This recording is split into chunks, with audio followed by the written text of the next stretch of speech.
Let's start.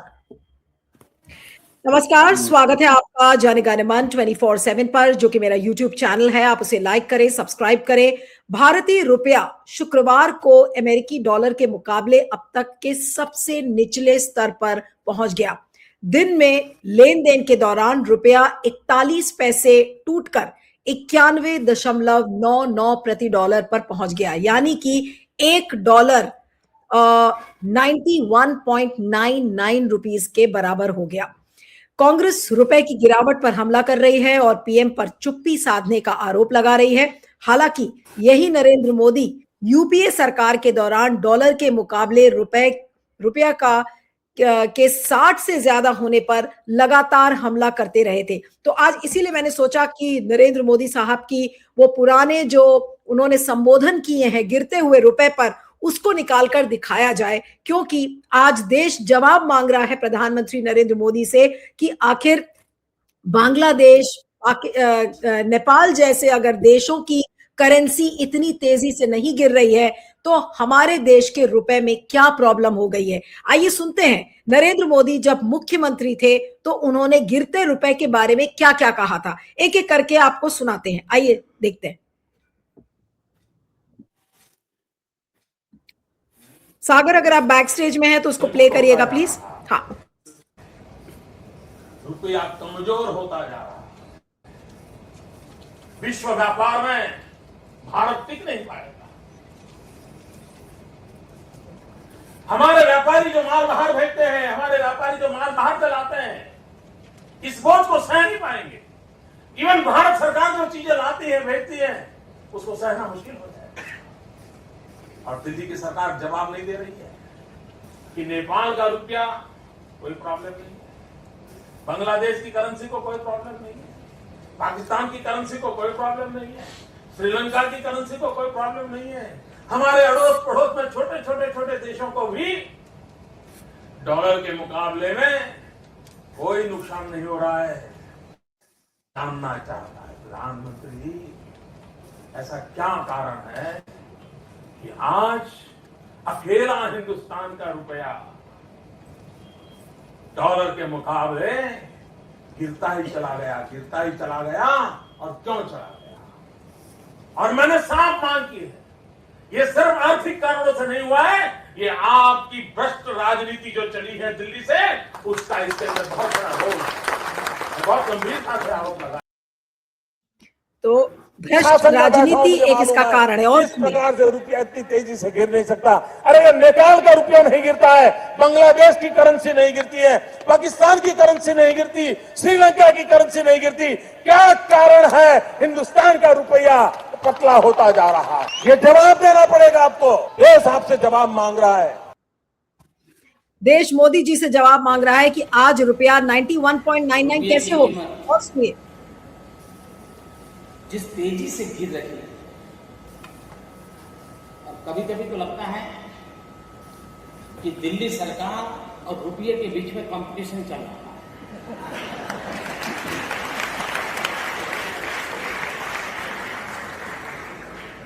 किसकी आबरू तेजी से गिरती चली जा रही है।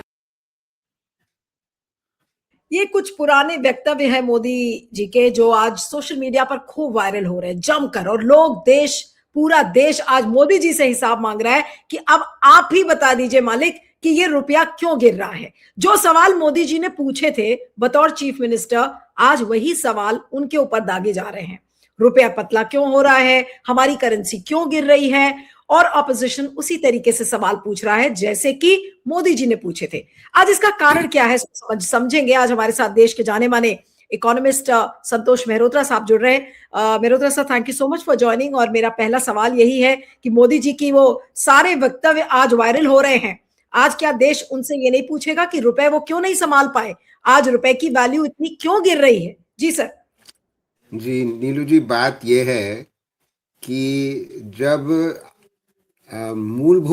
मूलभूत आर्थिक कारणों से इस तरीके की प्रक्रिया चल पड़ती है कि रुपया गिर रहा है या मजबूत हो रहा है, और उसको जब राजनीतिक रूप से भुनाने की कुछ नेतागण कोशिश करते हैं, तो वो दाल गलती नहीं उनकी, लोग जो समझदार लोग हैं वो समझते हैं कि कारण है आर्थिक, वो कारण राजनीतिक नहीं होते अधिकतर। अब मैं आपको आर्थिक कारण बताता हूं आपके श्रोताओं की सुविधा के लिए। देखिए कुछ महीनों से वो 90 से नीचे था रुपया डॉलर के बनिस्पत, मगर वो इस वजह से रहा क्योंकि आरबीआई इंटरवीन कर रहा था मार्केट में। यानी कि जब भी डॉलर की डिमांड बढ़ती थी तो रुपया मार्केट में आता था, तो आरबीआई इंटरवीन करके डॉलर स्वयं मतलब लिक्विडिटी प्रदान करता था, और इस वजह से वो मार्केट इक्विलिब्रियम में रहता था। अब आरबीआई ने ये निर्णय लिया है कि वो आगे चलते हुए रुपए को गिरने देगा। उसके कारणों पे हम आ सकते हैं, मगर मोटी बात यह है कि आरबीआई ने इंटरवेंशन करना बंद कर दिया है। तो इसमें मुझे नहीं लगता कि राजनीतिक दलों को मतलब इस मामले को भुनाने की आवश्यकता है। देखिए मोटी बात यह है कि यूएस की इकोनॉमी काफी मजबूत इस साल रही है, इसके बावजूद कि ट्रंप साहब उन्होंने बहुत आघात किए दुनिया की अर्थव्यवस्था पे और अपनी अर्थव्यवस्था पे भी।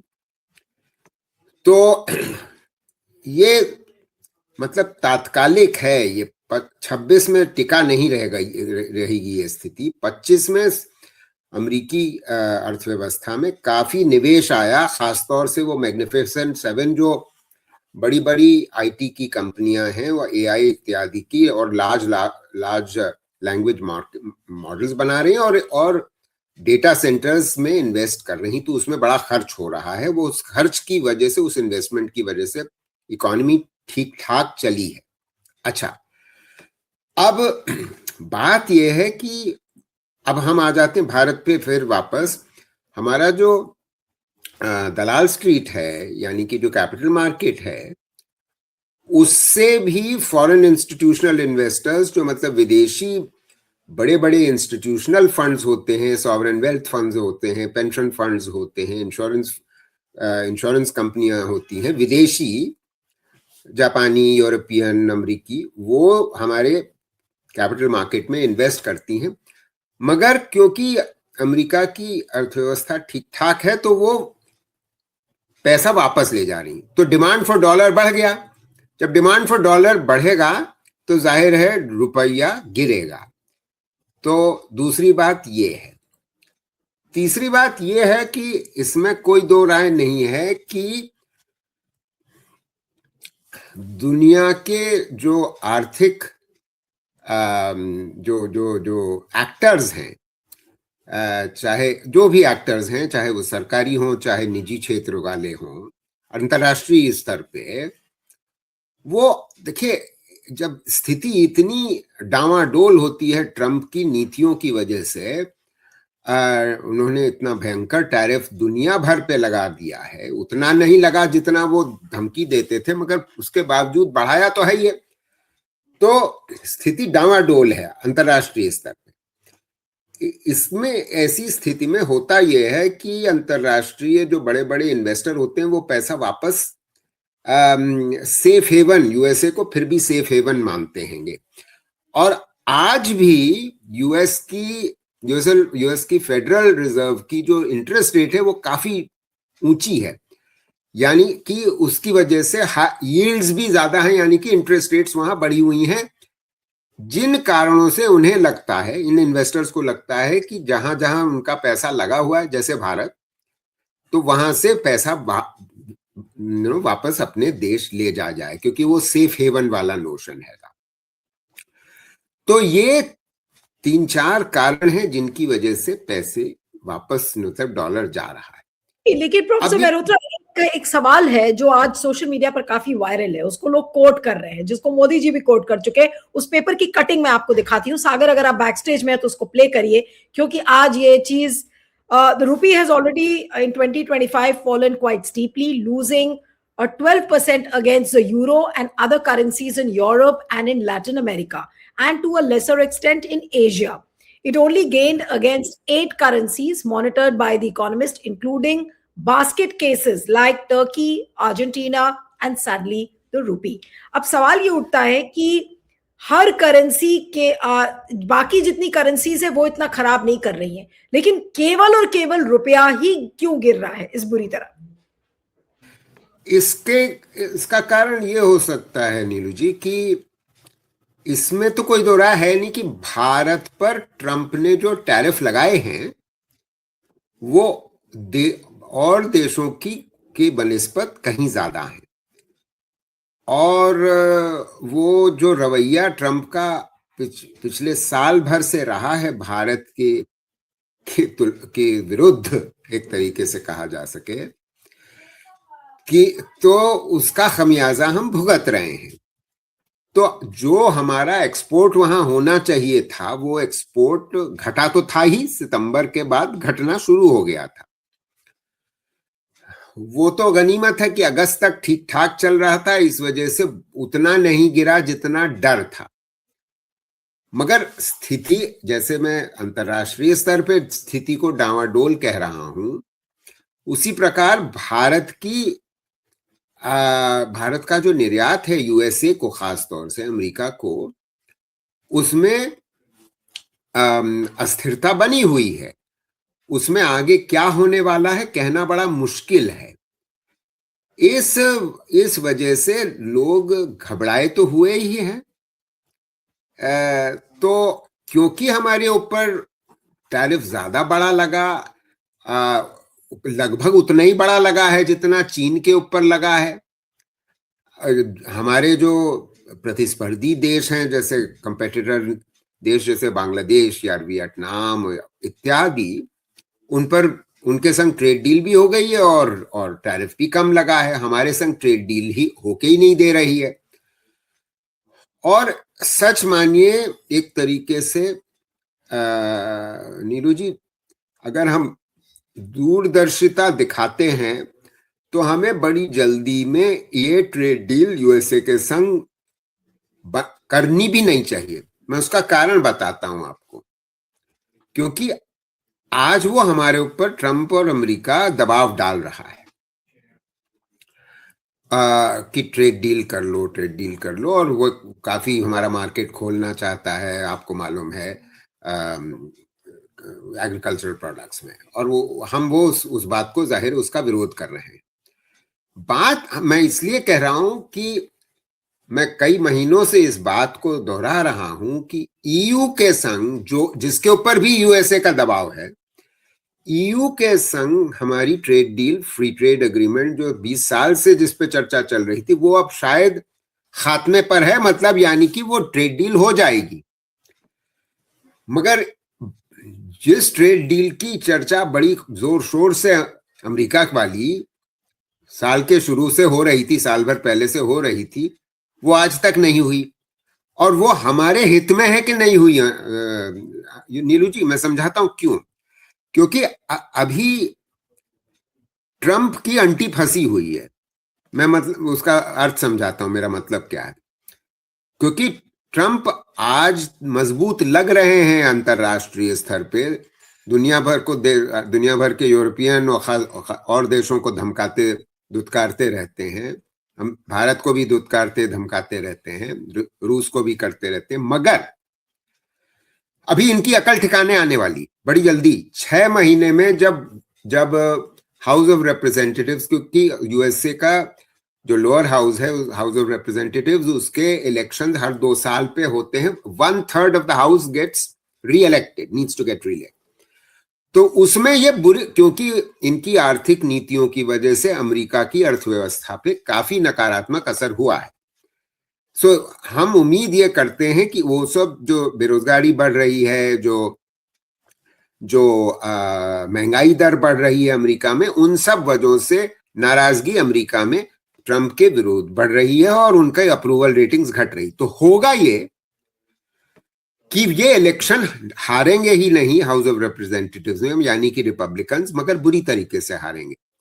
और इनकी स्थिति जब कमजोर होगी तो ये आखिरी 2 साल में, 2.5 साल, 2.25 साल में अपने टर्म के ये सीधे हो जाएंगे। अभी तक बड़ी टेढ़ी चाल। लेकिन एक चीज है जो एक कॉमन मैन तो आज यही पूछेगा ना कि सरकार की जवाबदेही क्या है, मोदी जी क्या इस पर जवाब देंगे, क्या देश को वो बताएंगे कि आखिर भाई क्यों रुपया डूब रहा है? कम से कम आज ये तो लोगों का, चाहे वो विपक्ष क्यों ना हो। मैं एक ट्वीट प्ले करना चाह रही हूँ आदित्य ठाकरे का, एक सेकेंड में इसमें आ रही हूँ आपके पास। आदित्य ठाकरे का वो ट्वीट, सागर अगर आप बैक स्टेज में तो उसको निकालिए, उस ट्वीट को प्ले आउट करते हैं और देखते हैं आदित्य ठाकरे ने क्या लिखा है। उसके बाद फिर मैं अगला सवाल आपसे करूंगी। Sagar, if you are backstage, can you play the Aditya Thackeray tweet? Sagar, are you there?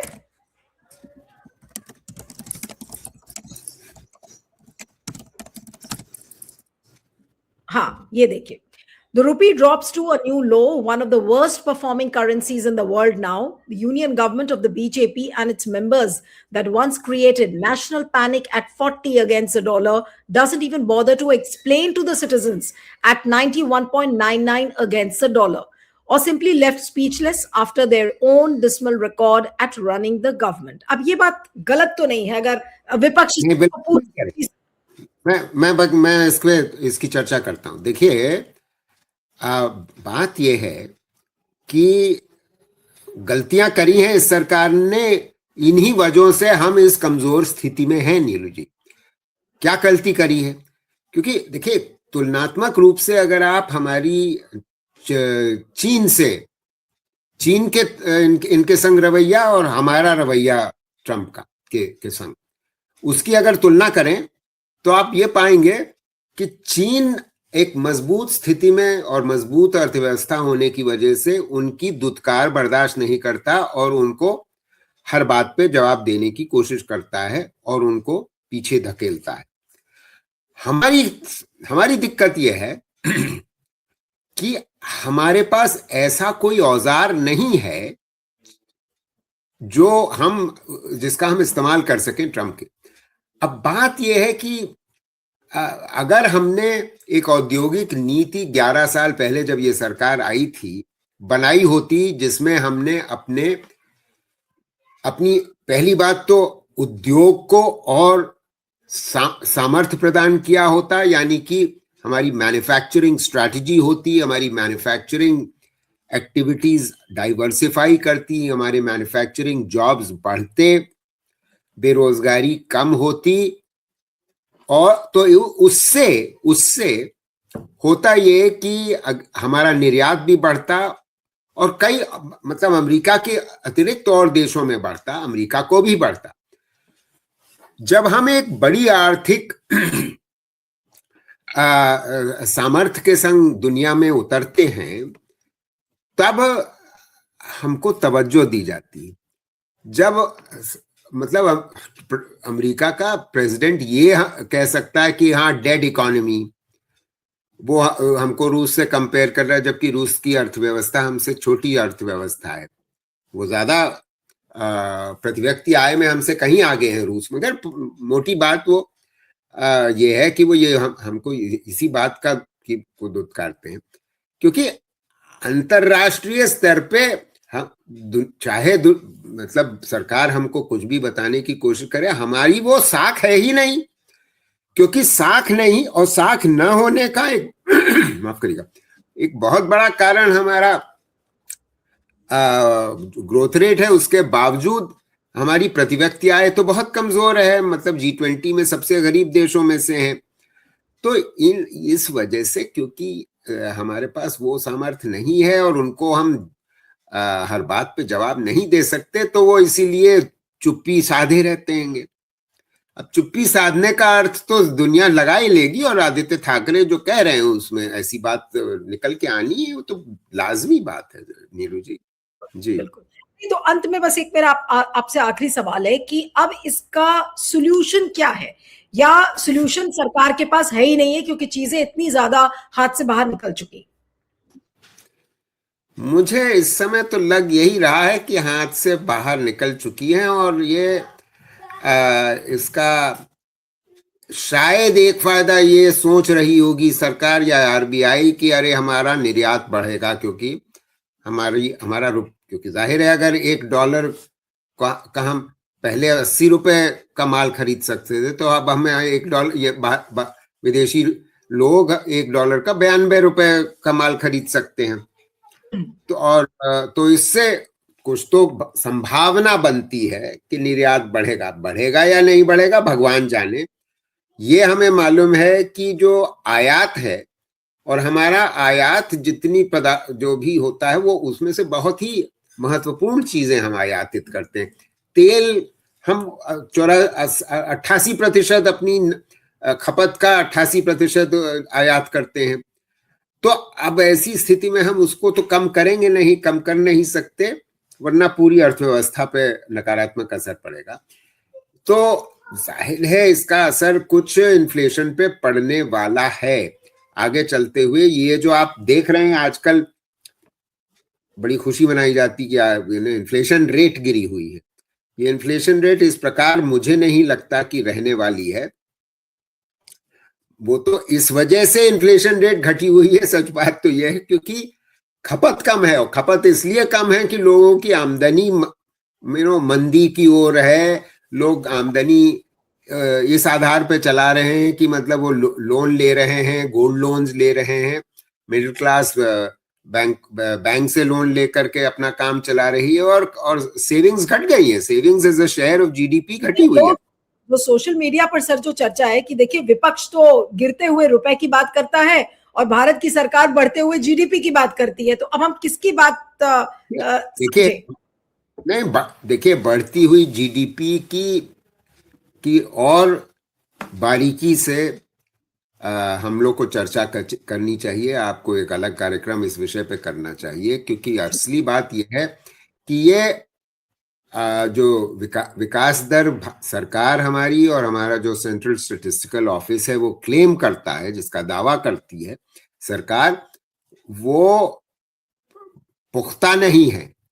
उसमें काफी कमजोरियां हैं, क्योंकि हमारा पिछले 7-8 साल में असंगठित क्षेत्र जो एक हमारी अर्थव्यवस्था का करीब 40-45% उसमें जो उसकी भूमिका है हमारी कुल अर्थव्यवस्था में, तो जाहिर है उस पे बड़ा आघात हुआ है नोटबंदी का, जीएसटी का, गलत जीएसटी का, और गलत तरीके से कोविड इत्यादि को मैनेज करने का। इन सब वजहों से असलियत ये है कि जो असंगठित क्षेत्र में जो असर आया था, नकारात्मक असर आया था, बेरोजगारी बढ़ी थी, उसका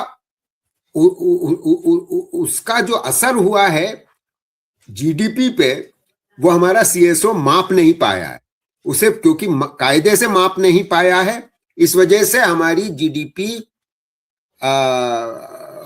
गलत कारणों से लगती है कि बड़ी तेजी से बढ़ रही है, असलियत में बढ़ नहीं रही है। और अगर बढ़ रही होती तो रोजगार और ज्यादा तेजी से बढ़ रहा होता। जी चलिए, तो देखना होगा कि क्या होता है और अभी रुपया और कितना गिरता है। एक चलते चलते बस एक छोटा सा सवाल कि जिस रेट से रुपया गिर रहा है, तो क्या प्रोफेसर मेहरोत्रा वो दिन दूर नहीं जब 100 हम क्रॉस कर जाएंगे?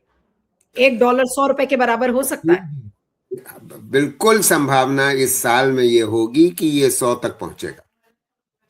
वाह, क्या कहा जाए। चलिए, आपका बहुत बहुत शुक्रिया professor Santosh. Thank you very much for joining. Thank you.